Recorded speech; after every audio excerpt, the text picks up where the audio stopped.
tenemos la misión de completar esta parte de teoría de crecimiento. Nosotros vamos a ver dos teorías principales, una teoría conocida como la teoría exógena y por otro lado la teoría endógena, ¿no es cierto? Y finalmente ustedes pueden ir viendo otro tipo de teoría de crecimiento que están desarrolladas en la bibliografía y que bueno, lo pueden abordar tranquilamente. ¿Sí? Vamos a meternos de lleno en la cuestión. En teoría de crecimiento, nosotros vamos a ver dos cosas fundamentalmente. Por un lado, nos vamos a preguntar cómo hacen los países para crecer, pero para saber cómo hacen para crecer, tenemos que saber qué es crecer. ¿Sí? Y luego nos vamos a preguntar cómo hacen para sostener el crecimiento en el largo plazo, o cuáles son las variables que definen el crecimiento en el largo plazo. ¿Sí? Nosotros vamos a tener algunos conceptos que refrescar.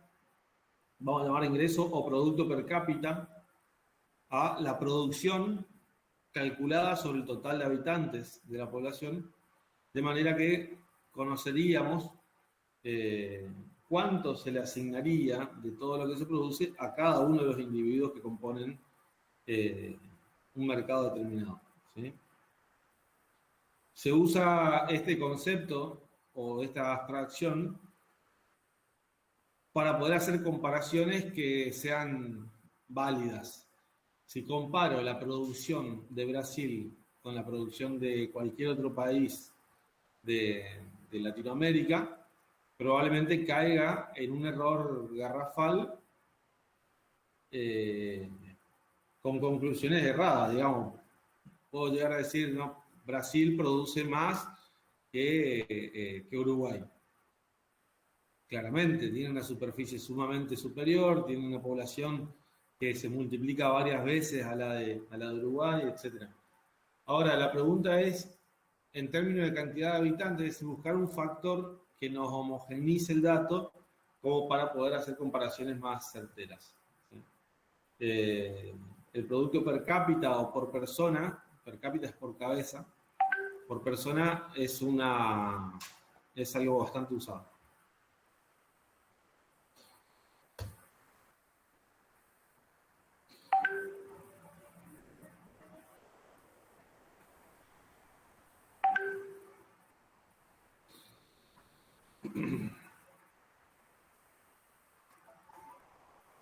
Omar, no puedo hablar. ¿Dónde está eso? Bien, bien. Pero no puedo hablar ahora, pero ¿dónde está eso? Así mando a buscar.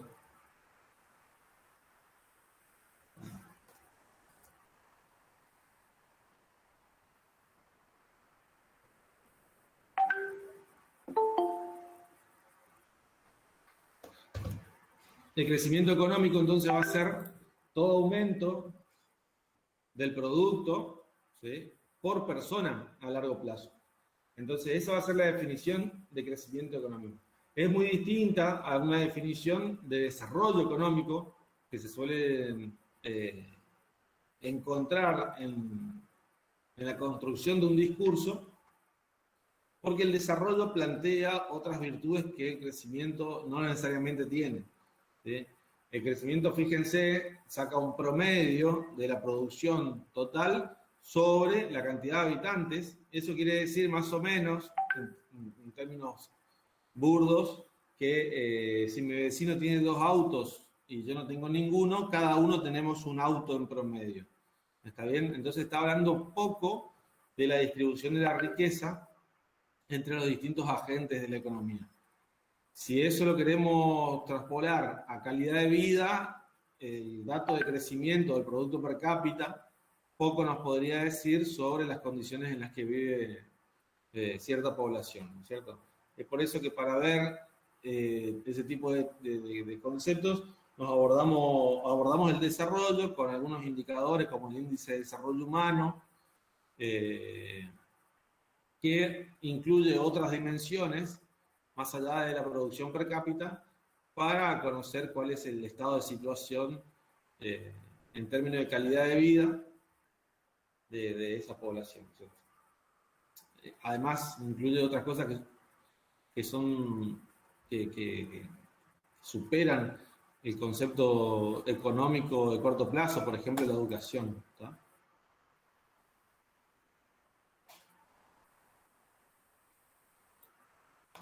Bien.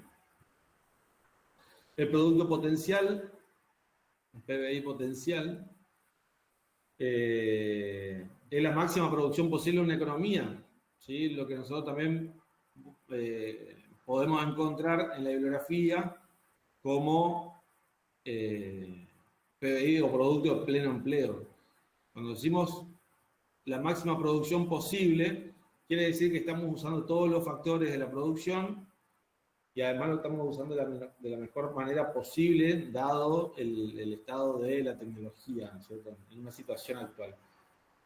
Esto va a plantear una brecha con respecto al producto efectivo o el producto real, y es la brecha que se trata de achicar con la intervención a través de políticas públicas para la búsqueda de ese pleno empleo, ¿no es cierto? Esa búsqueda de pleno empleo que va a significar como consecuencia la reducción del desempleo, va a significar también como consecuencia una mejora en la producción per cápita. De nuevo, me encantaría decir, va a buscar la mejora de la calidad de vida, pero no necesariamente, ¿no? Ahora, entonces, ¿cómo vamos a medir el crecimiento? Vamos a utilizar la variable de el PBI o el Producto Per Cápita a largo plazo, ¿no?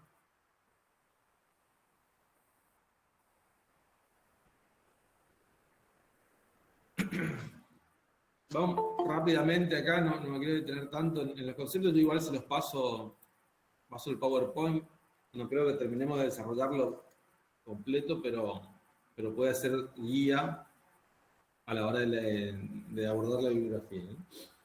Bueno, el crecimiento efectivo a largo plazo está determinado por desplazamiento de la oferta agregada. Ustedes vieron los equilibrios entre oferta y demanda agregada y vieron las interacciones dadas ciertas circunstancias o dados ciertos shocks en la economía. El crecimiento se va a dar entonces con los incrementos de recursos naturales, por supuesto, incrementos en los stocks de capital y incrementos en la dotación de personal, de personal, digo, ya como trabajadores. Cuando hablamos de crecimiento, vamos también a hacer un supuesto primario donde tratamos de asimilar a todo incremento poblacional con un incremento de la población económicamente activa. A ver si me siguen. En la realidad, todo incremento poblacional no necesariamente significa un incremento de la población económicamente activa. Pero como estamos hablando en términos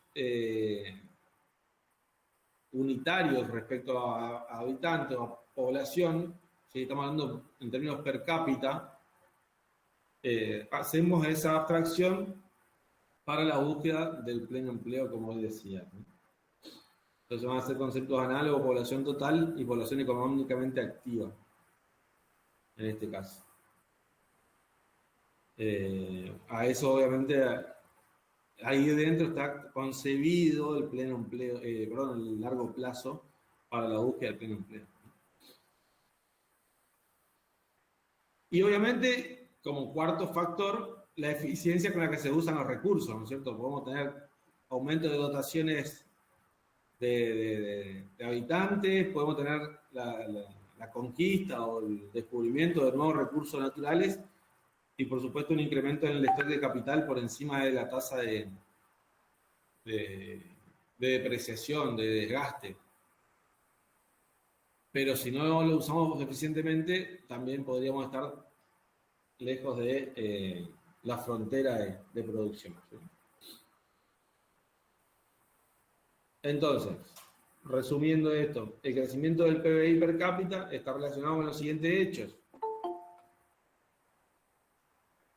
Un comportamiento de los consumidores respecto al esfuerzo de trabajo y la fertilidad, ¿sí? Los aumentos del esfuerzo de trabajo o las disminuciones de la tasa de fertilidad están correlacionadas con el aumento del crecimiento del ingreso per cápita. El capital humano, bueno, hay teorías donde nos hablan de capital humano, es un capital que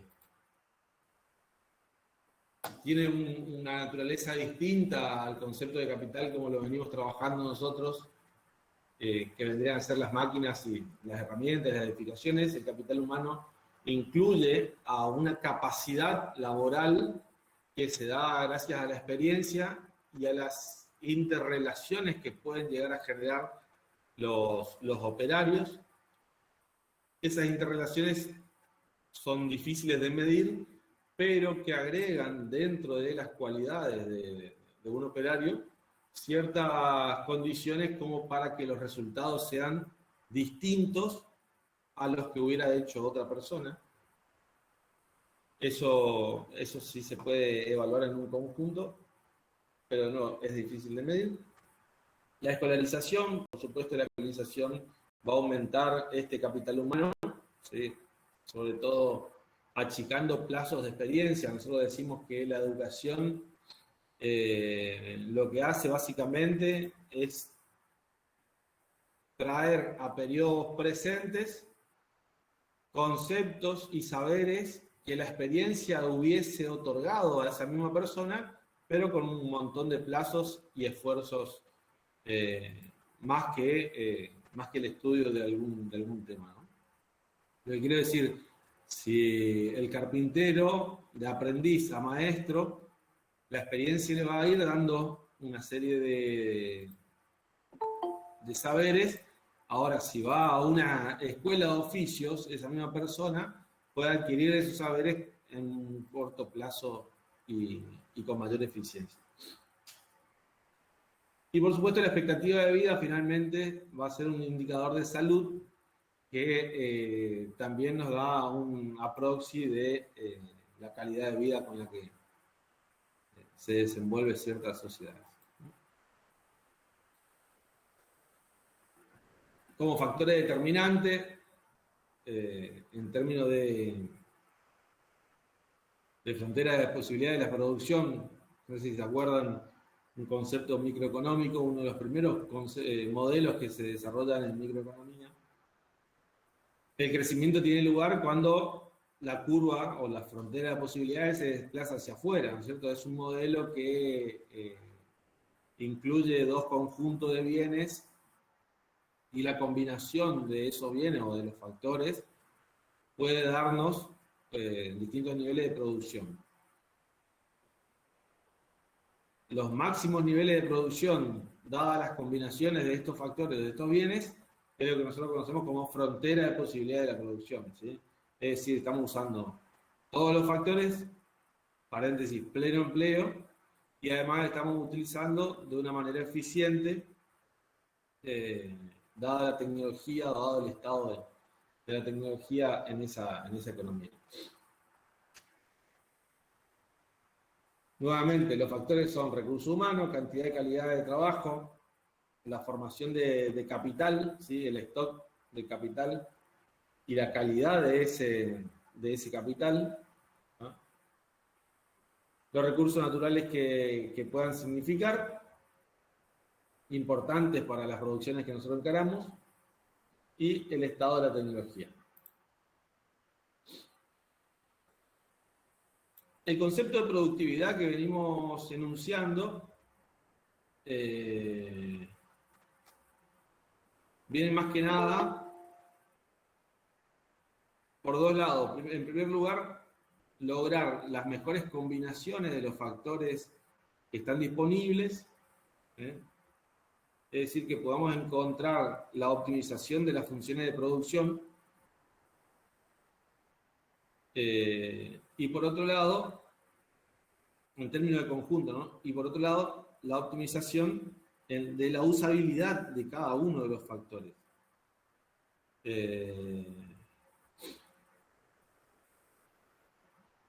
Siempre el papel de la tecnología va a ser mejorar la productividad de los factores, ¿sí?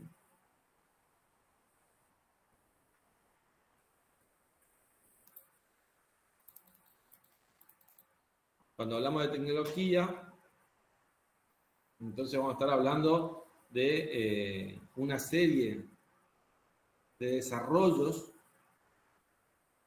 que significaron darle productividad a este manejo de los recursos. No necesariamente tecnología es algo que tenga entrada USB, eso es un chiste que solemos hacer en clase.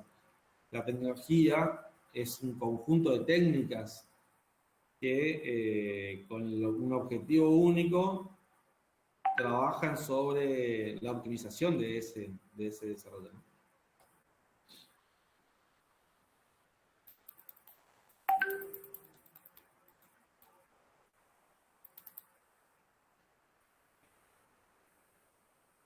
Ahora sí vamos al modelo.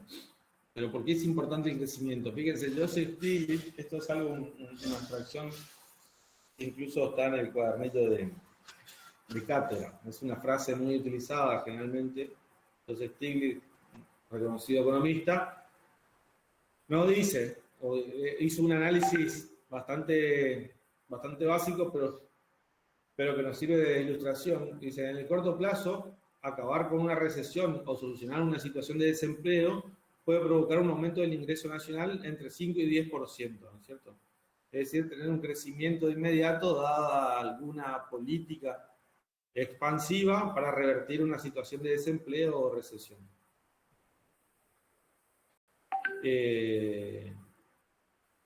Pero, dice, lo que podemos buscar es lograr un achicamiento de la brecha del producto, o lo que significa una tasa de crecimiento interanual de 3%, ¿sí?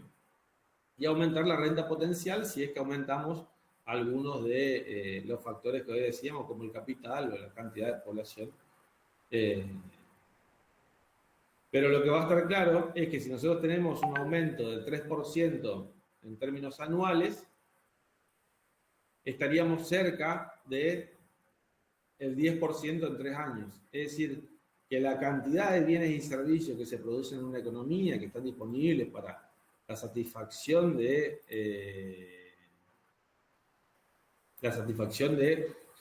las necesidades de la sociedad, se triplicarían, se triplicarían básicamente en 3 años.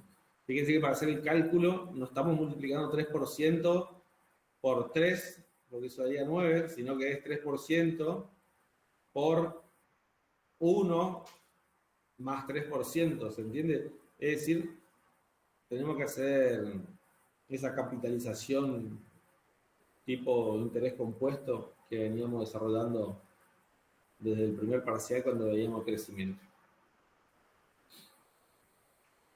Bajo la misma lógica, estaríamos duplicando en 24 años, es decir, todo lo que se produce ahora en 24 años sería exactamente el doble, y estaríamos cuadruplicando al cabo de 50 años. Es decir, se produce un efecto acumulativo en el ingreso a partir de pequeñas diferencias de tasa de crecimiento. Si nosotros eso lo llevamos al plano argentino, tenemos un análisis en la cabeza que rápidamente nos puede llevar a algunas conclusiones. Argentina crece en promedio, en términos de habitantes, del 1% anual, ¿sí? Es decir, en 10 años, un poco más del 10%. Ahora nosotros decimos, si la Argentina crece al 1%, ustedes que ya conocen la ley de Okun, estarían en condiciones de decir que el crecimiento económico debería ser de al menos 1% para estar igual de mal que el año pasado. ¿No es cierto? Vamos de nuevo, si la Argentina crece en términos demográficos a un ritmo del 1% interanual, por lo menos el crecimiento económico debería ser del 1% para estar igual de mal que el año pasado. Ahora, si no solamente pasa eso, sino que además el crecimiento es negativo, ¿sí? No sé, la producción cae 10%, como se había publicado para el año 2020, estamos yendo, en términos demográficos, 10 años para atrás. Es decir, estamos produciendo para la misma cantidad de habitantes que hace 10 años. Y eso da la peligrosidad del asunto, ¿no? Más allá de que nosotros intentemos recuperar esa situación inyectando sumas de dinero al ciclo económico, estamos trabajando con un nivel de producción mucho menor, de movida. ¿Ah? Entonces de repente la gente va a tener plata en la mano, pero no van a existir los productos para comprar ese dinero. Así que bueno, aquí la importancia del crecimiento. El crecimiento es un fenómeno que se estudió mucho a partir de los años 50, 60, y se le dio un abordaje matemático bastante intenso al nivel de lograr complejos modelos de simulación. Y bueno, luego se abandonó el estudio para ir en búsqueda de modelos que expliquen la realidad un poco más de cerca, abandonando esa matemática hasta que se retoma con las escuelas marginalistas nuevamente y se logran lindos desarrollos. Sobre todo, nosotros vamos a ver, como dije hoy, dos teorías de crecimiento. Nosotros vamos a ver la teoría neoclásica del crecimiento, con exponentes como Robert Solow, y vamos a ver las teorías de crecimiento endógeno, ¿sí? Y bueno, sobre todo con el desarrollo de la función acá y alguna otra cosita. Yo no le voy a dar por lo menos la profundidad matemática o tanta profundidad matemática al tema, sino que más bien vamos a resaltar los conceptos. Pero sí vamos a llegar a algunas funciones a las que le llamamos la contabilidad del crecimiento. La contabilidad del crecimiento, de hecho. Nosotros estamos trabajando entonces en un modelo, en la construcción de un modelo, donde suponemos que vamos a buscar el sostenimiento del pleno empleo a largo plazo. ¿Sí?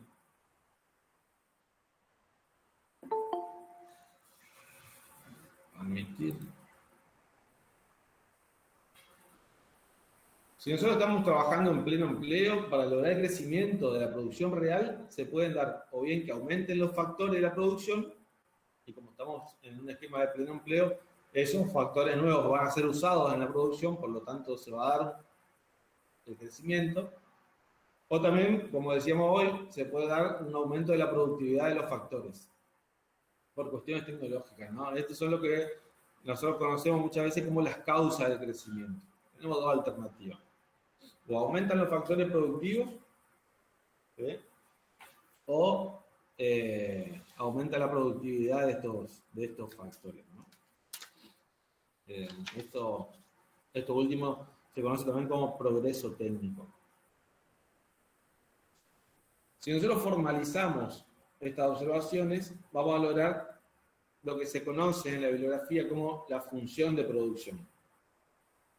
La función de producción nos va a decir que la producción real, acá abajo están las referencias, ¿no? La producción real va a ser un resultado de la combinación de la productividad o el estado de la tecnología, ¿sí?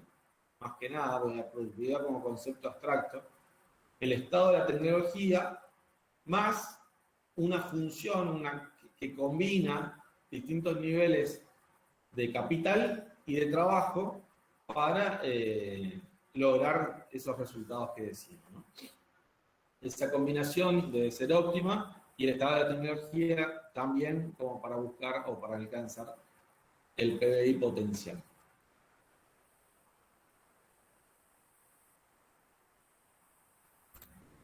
Si nosotros Creo que esta función ya la alcanzaron a desarrollarla, me parece, ¿no? Si nosotros lo ponemos en términos de variación a la función, a este modelo, perdón, ¿sí? Nosotros vamos a llegar a esta ecuación que nos dice, que nos explica en términos relativos cuánto contribuye cada uno de estos elementos al crecimiento del producto. Entonces nos va a decir que el crecimiento del producto va a ser igual a el crecimiento poblacional por su aporte, ¿sí? O por su factor de contribución al incremento del producto, más el incremento de los stocks de capital por su contribución al producto, y más un incremento en el estado de la tecnología o la productividad total, ¿no es cierto? Es decir, los tres elementos están contenidos en esta ecuación. Vamos de nuevo. Esta ecuación lo que nos va a explicar son las tres fuentes de crecimiento, ¿sí? Es decir, cuánto contribuye el trabajo, cuánto contribuye el capital y cuánto contribuye la productividad de los factores al crecimiento total, ¿sí? Fíjense que cuando decimos delta I, estamos diciendo la variación de I sobre I, es poner en términos relativos qué porcentaje se modificó de un momento I sub 1 respecto a I sub 0. Algo así estaríamos diciendo, ¿está? Estamos resumiendo solamente esa cuestión. Entonces, variación porcentual del producto es igual a la variación porcentual de los trabajadores por una tasa de contribución, más la variación porcentual del capital por una tasa de contribución, y más la variación porcentual de la productividad. Si lo ponemos en términos de números y empezamos a decir, bueno,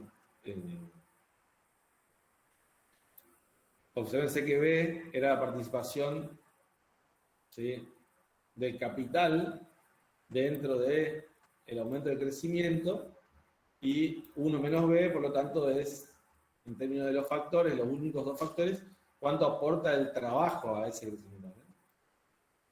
Si nosotros ponemos datos en un ejemplo y a beta le asignamos un valor de 0,25, 1 menos beta va a ser 0,75.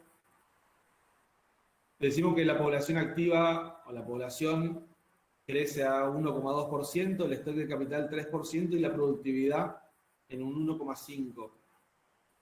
Lo que vamos a tener, si reemplazamos en nuestra ecuación del crecimiento, lo que vamos a tener es que la variación de la producción va a ser igual a 3,15%, ¿sí? Entonces podemos decir que de un año a otro, dadas las circunstancias que se plantean en el caso, esta economía estaría creciendo a un ritmo de 3,15%. Si nosotros cambiamos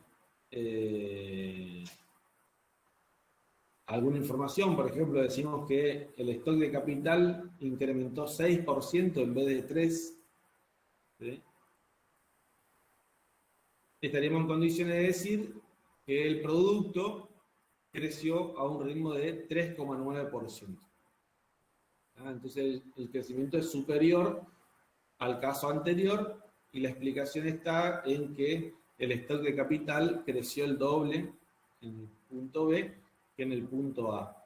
Ahora, ese incremento de 3% por encima del caso anterior no se ve reflejado de forma directa al aumento del producto, sino se ve reflejado en proporción a la tasa de contribución que tiene el capital al crecimiento, ¿sí?, que es un 25%.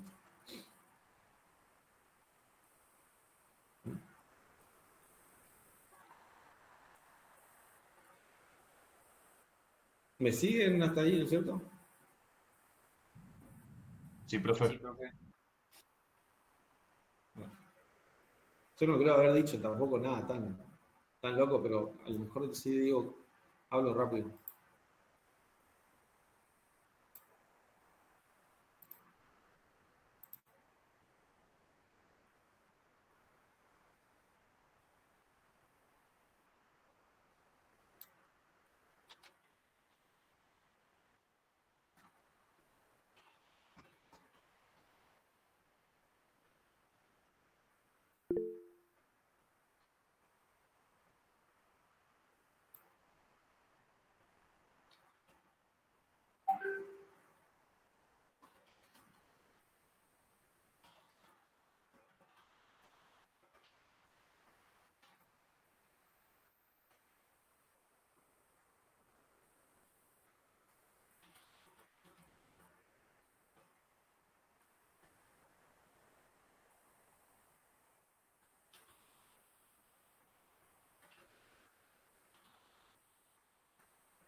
Bueno, ahí vuelvo. Siguiendo con la contabilidad de crecimiento, evidentemente a Solow le interesaba muchísimo estudiar cómo contribuía cada uno de los elementos de eso a la generalidad, y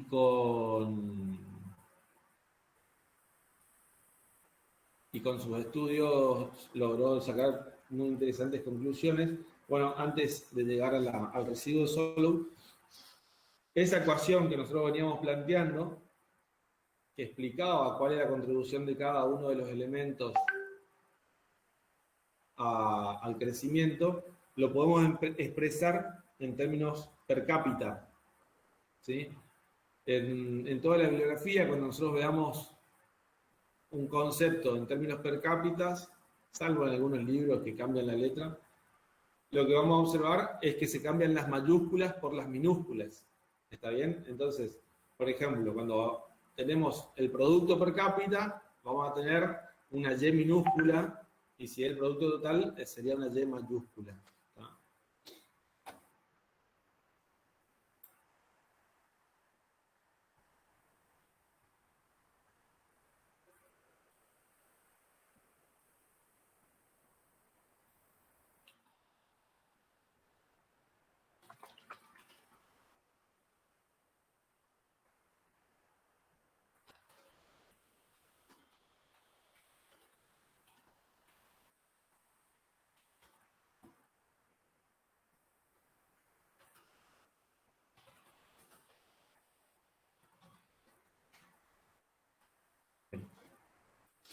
Hay problemas en la ciudad. Me desconcentra un poco.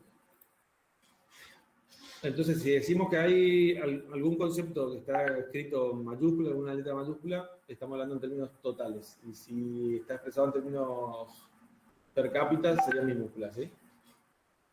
Nosotros vamos a plantear esa misma ecuación ahora en términos per cápita. Por lo tanto, vamos a quitar la incidencia de las variaciones poblacionales, o mejor dicho, vamos a tratar de netear todos los conceptos de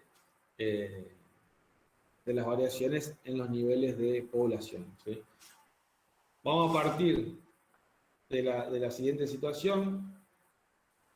Si delta Y mayúscula sería la variación de la renta total, y a nosotros nos interesa la variación de la renta per cápita, lo que vamos a tener, este nuevo concepto, fíjense, va a ser la resta de la variación de la renta total respecto a la variación del total de la población, ¿sí? Eso es lo que nos va a dar, básicamente, es renta per cápita o crecimiento del producto per cápita. Ese es el concepto, crecimiento del producto per cápita. Si nosotros incorporamos este artilugio en uno de los términos de nuestra ecuación inicial, deberíamos incorporar el mismo del otro lado de la ecuación, como decíamos en álgebra. Entonces se va a dar que el crecimiento per cápita va a ser igual a toda nuestra ecuación, es decir, a la variación poblacional por su contribución al producto, la variación del capital por su contribución al producto y la variación de la productividad, ahora menos esta variación poblacional. Lo que nosotros vamos a observar es que tenemos la variación de la población como para factorear. ¿Sí? Si sacamos factor común, el incremento poblacional, vamos a cancelar este concepto y nos quedaría, fíjense el factor común acá sacamos, sería 1 menos beta menos 1 por incremento poblacional. ¿Está bien? Y el resto sigue igual hasta ahora. Uy, lo modifiqué. Más la variación del capital por su contribución al producto, más el aumento de la productividad. Si yo factoreo los dos 1, me quedaría menos beta por el aumento poblacional, más beta por el incremento del capital, más el aumento de la productividad. Ahora podemos factorear de nuevo con el concepto beta, es decir, la contribución al producto. Y nos queda que la variación del producto per cápita va a ser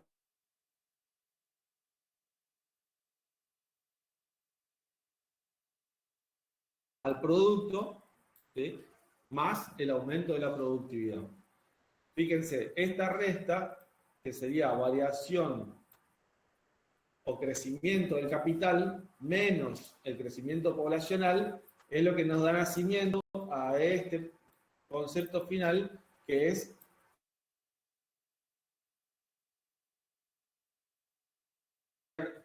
lo mismo, incremento del capital per cápita. ¿Está bien? Ese concepto va a ser importante porque vamos a encontrar una profunda relación en nuestro modelo de crecimiento entre el capital y los niveles de renta, ¿sí?, o los niveles de producción, mejor dicho. Pero no cualquier capital y cualquier nivel de producción, sino que el capital por unidad de trabajo respecto a el crecimiento económico per cápita. ¿Está bien? A nosotros nos va a quedar finalmente esta ecuación, ¿sí? De nuevo, va a estar describiendo que el crecimiento per cápita va a ser igual. ¿Qué está buscando? Ayer firmé la orden de pago. ¿Esa orden de pago sí? Sí. El jefe quiere. Sí, le escribí a Susana, ¿sí? Yo le escribí a Susana, ¿no? Pero eso firmé ayer. ¿Firmó ayer? En la tarde. Ahí, pero, a ver.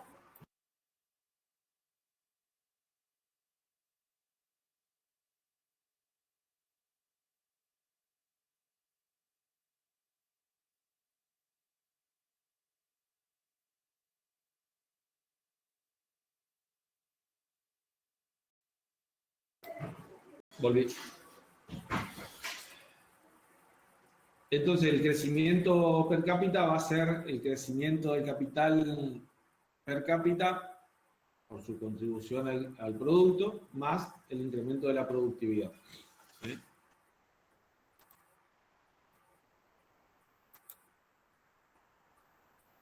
Nosotros planteamos el mismo ejercicio anterior, ¿sí? Nosotros decíamos que beta era 0,25, si el 25% del incremento sería trasladado en términos de crecimiento económico, lo que vamos a tener que un crecimiento del 3% del capital, por ejemplo, con un incremento del 1,2 de la población económicamente activa, equivale a un incremento del 1,8 del capital por trabajador.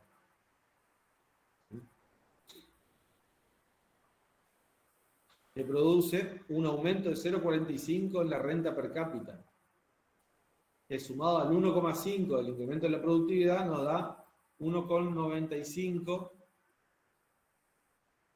Sí, claro, que nos da 1,95 en términos per cápita. ¿Está bien?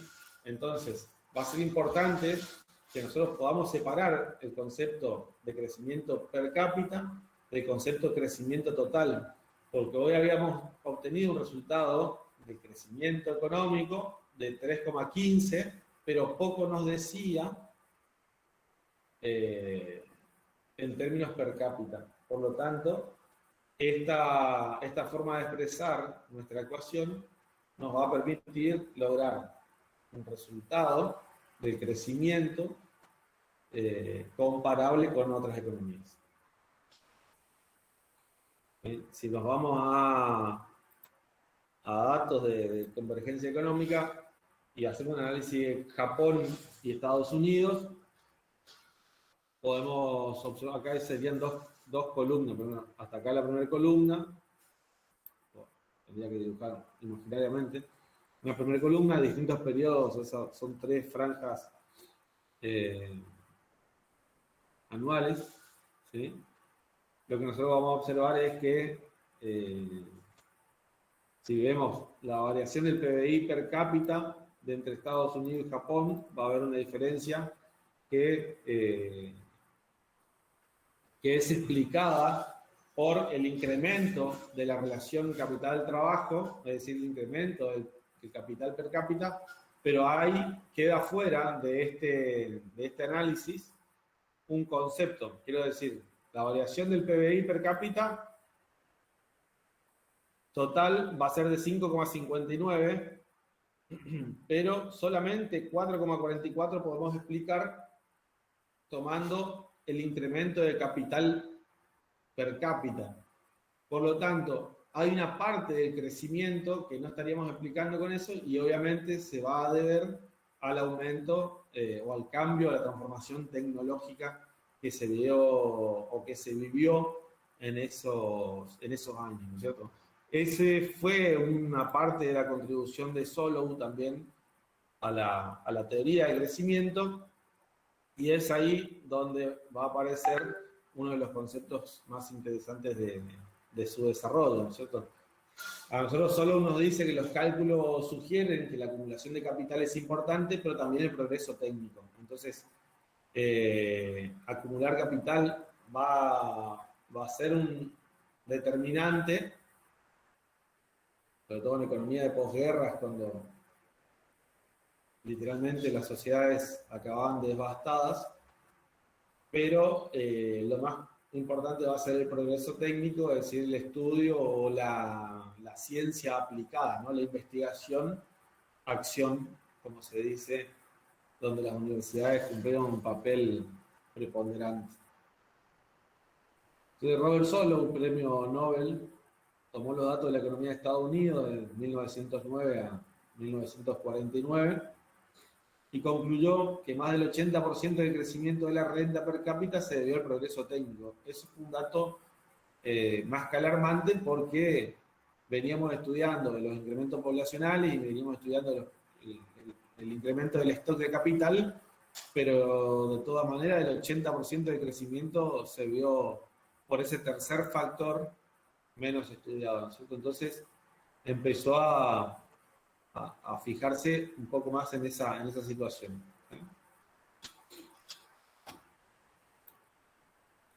Para dar una explicación bastante rápida a un concepto muy abstracto, Solow desarrolla lo que se llamó después el residuo de Solow, ¿sí?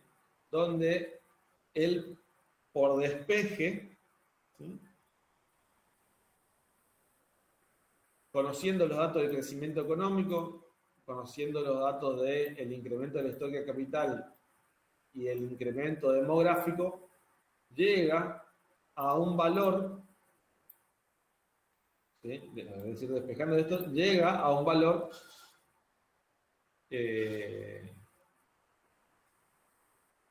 que le da una medición del progreso técnico, ¿no es cierto? De otra forma, es muy difícil entender el progreso técnico o asignarle un valor a ese progreso técnico. Básicamente, el residuo de Solow va a ser encontrar la incidencia del progreso tecnológico dentro del crecimiento económico, pero por diferencia. ¿Está bien? Es decir, despeja esa parte de la ecuación y termina encontrando lo que nosotros llamamos ahora el residuo de Solow. ¿Está bien?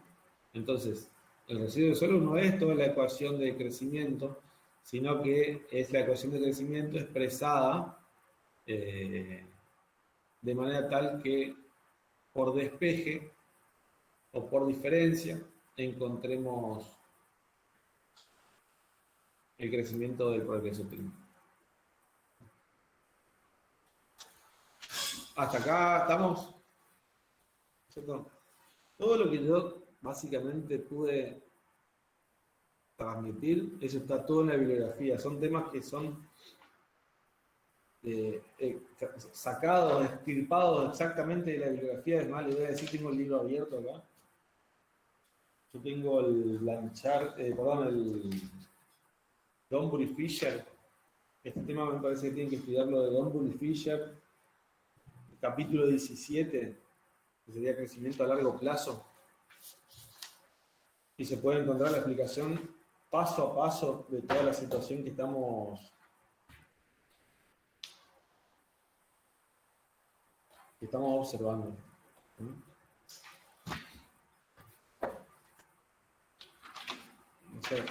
La bibliografía sería la de cabecera.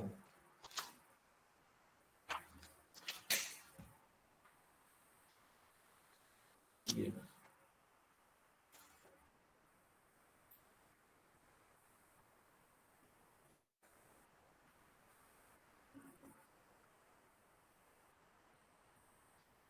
Solow ya es uno de los exponentes de la teoría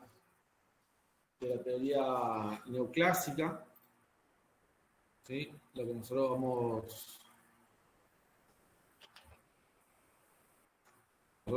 vamos a llamar ahora teoría neoclásica, junto con algunos otros autores, Swan, Ramsey, Cass, ¿sí? Nosotros le podemos llamar enfoque neoclásico o modelo de crecimiento exógeno, donde se plantea que los incrementos de capital, nosotros decíamos que existe una profunda relación entre el capital y los niveles del capital per cápita, por decirle, y los niveles de renta per cápita, pero esa relación es positiva a tasas decrecientes, ¿no es cierto? O sea, son crecimientos, es creciente a escala, pero a tasas decrecientes. Por lo tanto, va a nuestra función, si nosotros la graficaríamos, tendría una pendiente positiva con una curva que se va estancando en algún máximo y probablemente encontremos un descenso por la propia función de producción, ¿no es cierto?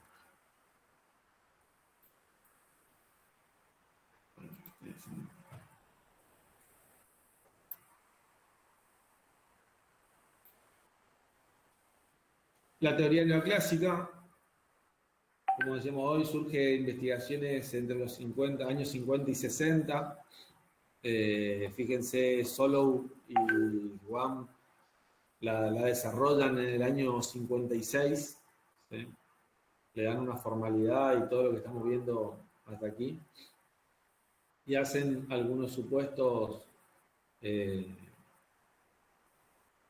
que resultan de interés y en algún momento son criticados justamente por el nivel de abstracción respecto a la realidad que se plantea, ¿no es cierto? Acá esta teoría centra la atención en la acumulación de capital, básicamente, ¿sí? Y su relación con las decisiones del ahorro. Nosotros estamos planteando en una economía cerrada, sin intervención del Estado, donde el ahorro va a tener una equivalencia equivalencia, como ya lo habíamos visto desde el principio de la materia, va a tener una equivalencia macroeconómica con los niveles de inversión. Entonces, va a estar en juego esa tasa de ahorro para explicar parte de las inversiones necesarias para alcanzar ciertos niveles máximos de crecimiento, ¿no? Lo supuesto va a ser que no existe progreso técnico para nuestra teoría, ¿sí? No va a existir progreso técnico, y la tasa de crecimiento de la fuerza de trabajo está dada y es constante. Entonces, nosotros tenemos una tasa de crecimiento, o sea, de natalidad versus mortalidad, que va a ser constante. La depreciación del stock de capital también es constante. Esto quiere decir que el nivel de desgaste de las maquinarias y demás sería una función lineal, ¿sí? Y bueno, como había dicho hoy, la economía va a ser cerrada y sin intervención del Estado. Ahora, para que nosotros encontremos nuestros niveles de inversión requerida, vamos a necesitar un stock, esta variación de capital necesario, ¿sí? Nosotros vamos a necesitar un nivel de ahorro en términos de producto per cápita, una tasa de ahorro en términos de producto per cápita que compense los incrementos o la tasa de crecimiento demográfico y la tasa de depreciación del capital, y que esto sea positivo, ¿está bien? Es decir, todos adquieren valores entre 0 y 1, pero que de la diferencia se pueda llegar a dar una acumulación de capital. Si nosotros observamos la función de producción con la que habíamos partido hoy y volvemos a decir que el progreso técnico va a ser 0, a nosotros nos va a quedar que la función de producción solamente va a depender del capital y del trabajo. Si lo expresamos en términos per cápita, la producción solamente va a depender del capital per cápita, ¿sí?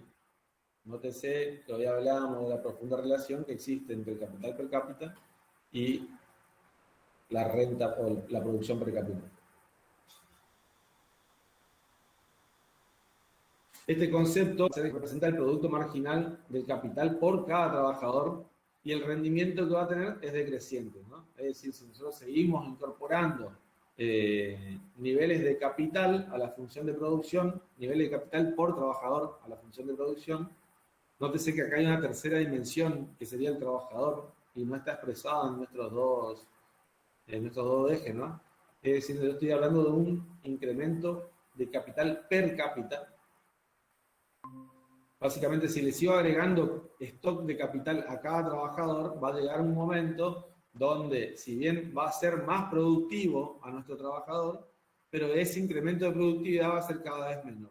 ¿Está bien? Va a alcanzar los límites de la productividad de ese trabajador hasta algún límite donde ya el crecimiento va a ser 0.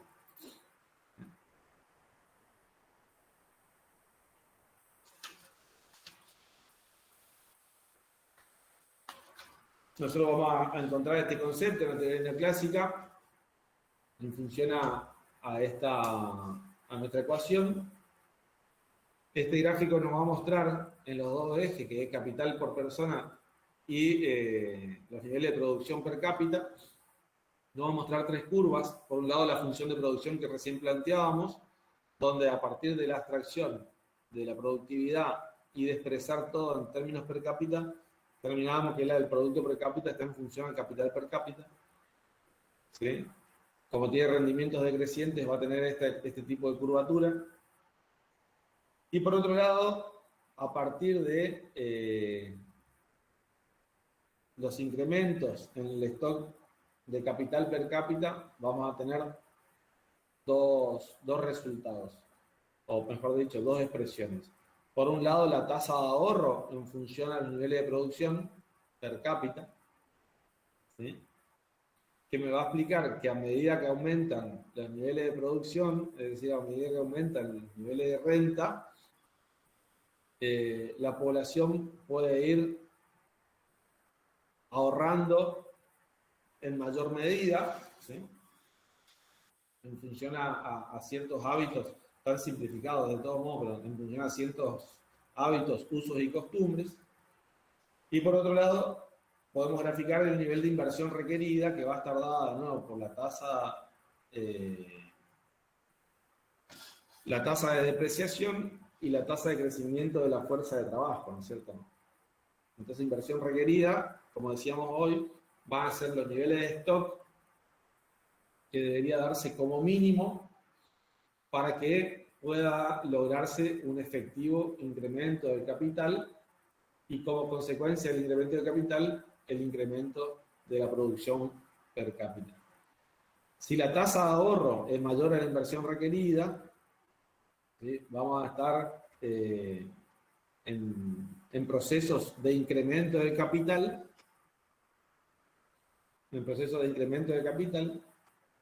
y viceversa, si la tasa de ahorro es menor a la inversión requerida, estaríamos en un proceso de descapitalización. Es por eso que ustedes van a ver las flechas que van a tender hacia este equilibrio. Es decir, este equilibrio lo que nos va a mostrar es el concepto de estado estacionario, ¿sí?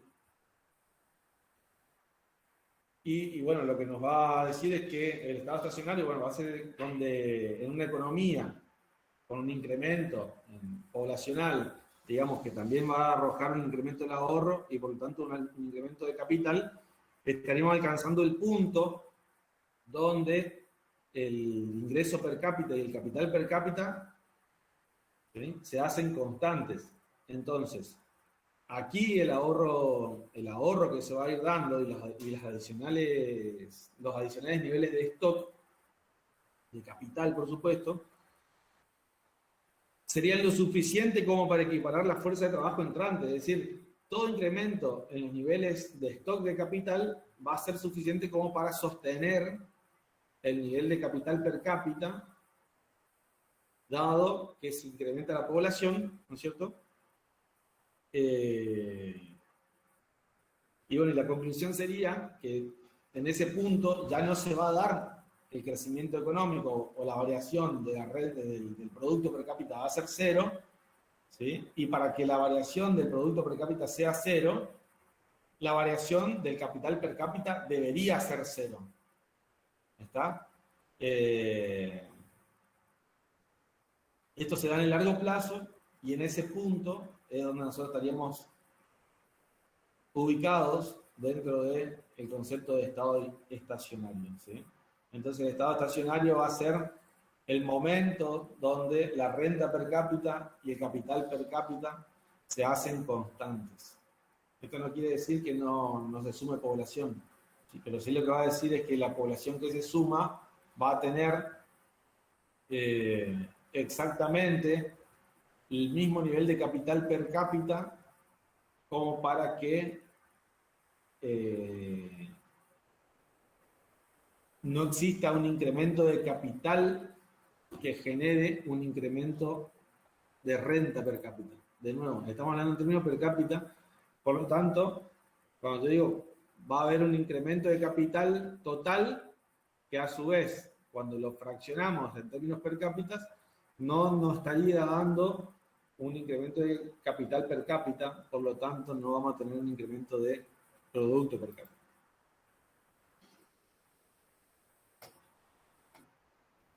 Lindo en pollerema, ¿no?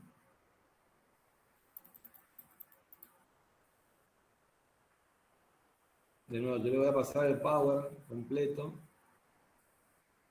Ustedes van a ver algunas situaciones donde se puede dar variación en la economía, por ejemplo, donde la tasa de ahorro que decíamos hoy se eleve y con esa elevación tendríamos un corrimiento en los niveles de capital de equilibrio pero no estaríamos explicando un crecimiento a largo plazo, sino que estaríamos hablando de un nuevo estado estacionario, ¿sí? Entonces, lo que explica la teoría neoclásica es que a largo plazo no hay crecimiento, ¿sí? Sino que siempre estaríamos en ese punto de estado estacionario. Como algunas conclusiones, lo que vemos es que la tasa de crecimiento de la producción en el estado estacionario es exógena, ¿sí? Siempre va a estar dada por algún factor externo, y la tasa de crecimiento de la población es independiente de la tasa de ahorro. No significa que los niveles de vida van a incrementar la población.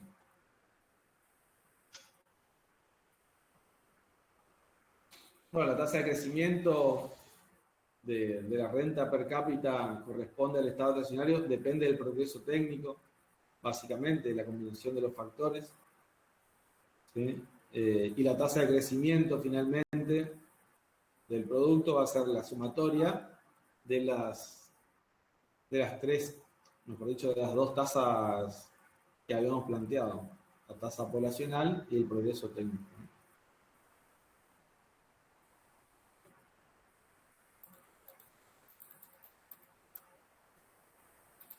Finalmente planteo esto dentro de la teoría de crecimiento endógeno, que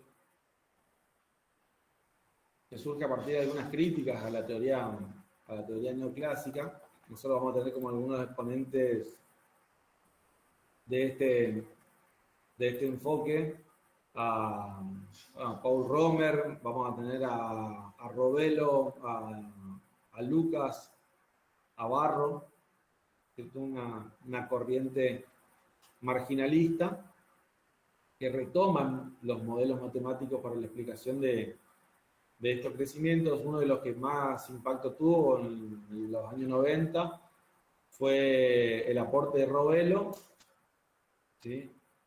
Que desarrolla el modelo acá, es un modelo lineal, es un modelo que explica bastante sencillo el concepto de crecimiento endógeno, ¿sí? Y supone que a largo plazo,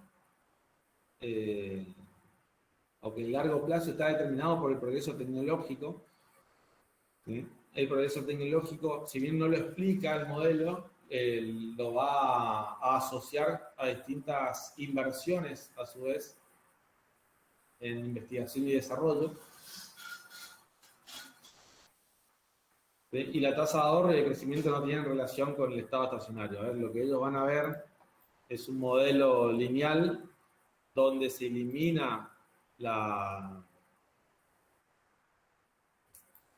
digamos, los rendimientos decrecientes del capital per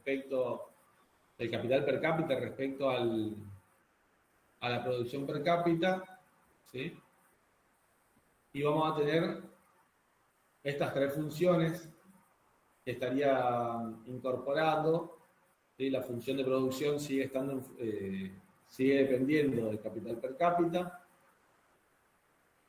Ahora ya la tasa de ahorro va a estar asociada también con los niveles de capitalización de la economía, ya no necesariamente con los niveles de producción, y la inversión requerida va a estar en las mismas condiciones que las anteriores, ¿sí? Acá nótese que en todo momento la tasa de ahorro va a ser mayor a la tasa de inversión requerida.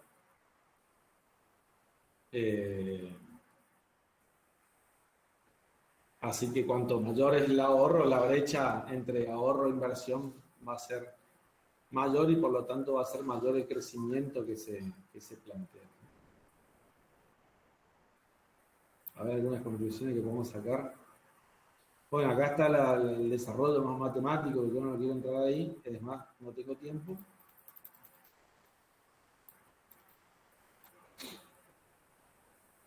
Y vamos a ver algunas críticas. Si hay rendimientos constantes a escala de capital, habrá rendimientos crecientes a escala en todos los factores tomados en conjunto.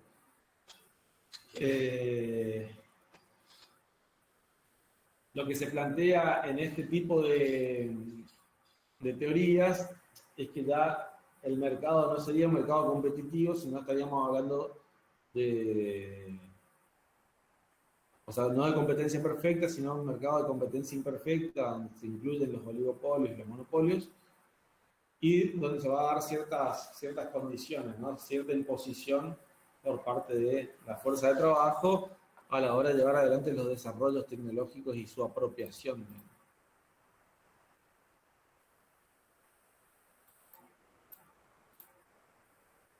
Bueno, a ver, hasta ahí voy a llegar, chicos. Es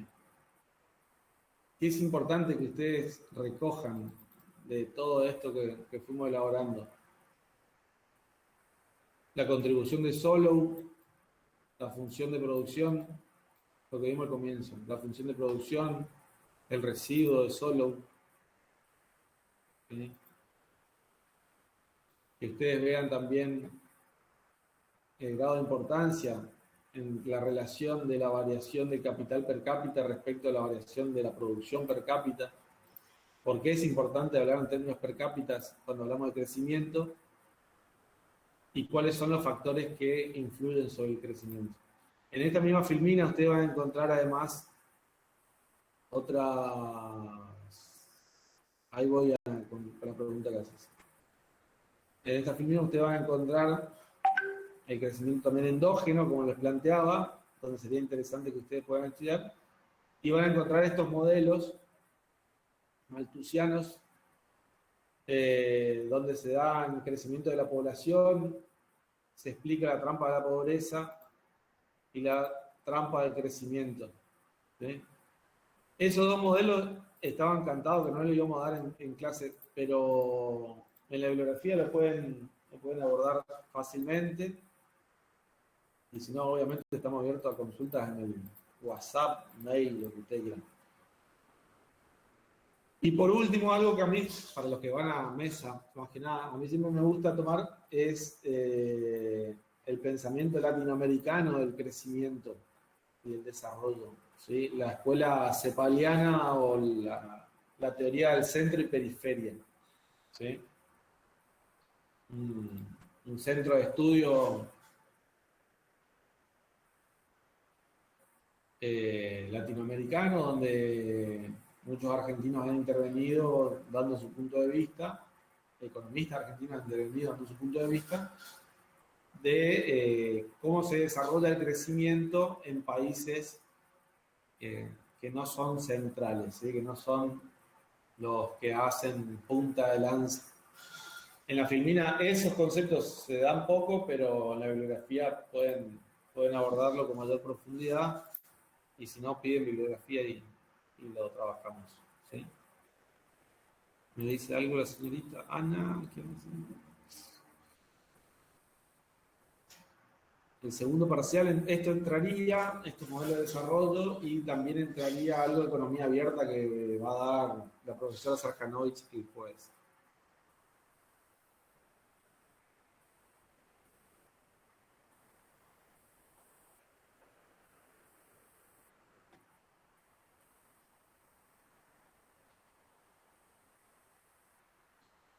Bueno, chicos.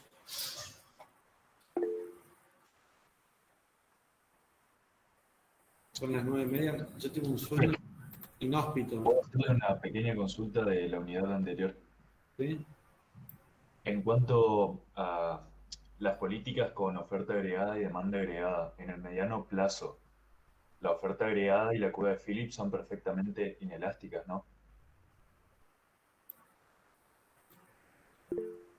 ¿Qué quiere decir con perfectamente elástica? Inelásticas, o sea que solo hacen variar los precios sin modificar la producción. Y sí, tendrían esa tendencia. Dado los niveles de desempleo naturales, ¿no? Eso obviamente en el mediano y casi largo plazo sería. Exacto. Que es el concepto de la tasa Nairu. Tasa Nairu, la tasa de desempleo no aceleradora de la inflación. Eso sería importante que ustedes también repasen. Tasa Nairu. por ejemplo, para este parcial que viene entraría como, por ejemplo, práctica y teoría, ¿o no? Eso es teoría nomás, chicos. No. A ver, ¿qué podría ser de práctica? Práctica se le va a decir dibujen, hagan el dibujo, o sea, hagan el gráfico. Pero no sé si es para Claro, práctica. claro, en cuanto a gráfico, a eso me refería. Sí, sí, sí, se puede pedir el gráfico, sí. Igual ustedes aborden, porque hemos visto mucho desarrollo de curva de Philip. Ustedes ajustense a lo que la cátedra y sobre todo la comisión propone, digamos, en el desarrollo de la clase para hacer el desarrollo de las respuestas, ¿no es cierto? Eh, Hay veces que se dan malas interpretaciones en algunos conceptos y nada. Prefiero que lo que dio el profesor Sacanoy sea lo que nosotros trabajemos. Porque tenemos una coherencia, digamos, a la hora de interpretar lo que ustedes escriben, ¿no? Dale, profe, gracias. Ahí es importante eso, curva Philip, ley de Ockham. Bueno, lo que sí va a hacer de práctica va a ser las tasas del mercado de trabajo. Eso vamos a estar tomando. Algunos conceptos que son más de metodología. Pero bueno, yo creo que este examen es más corto que el anterior porque ustedes tienen muy definidos cuáles son los temas que se van a abordar, pero como es más conceptual, capaz que sea más largo a la hora de escribir. Es más corto a la hora de estudiar, más largo a la hora de escribir. Esa es la situación. ¿Sí? Dale, profe, buenísimo, gracias.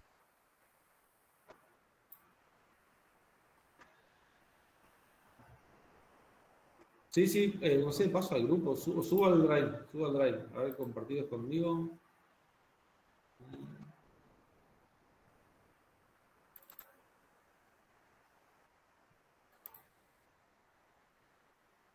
Ahí ya mismo subo al drive.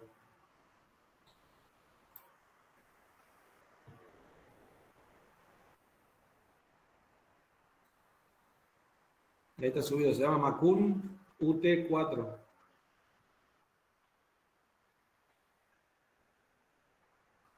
Bueno, chicos,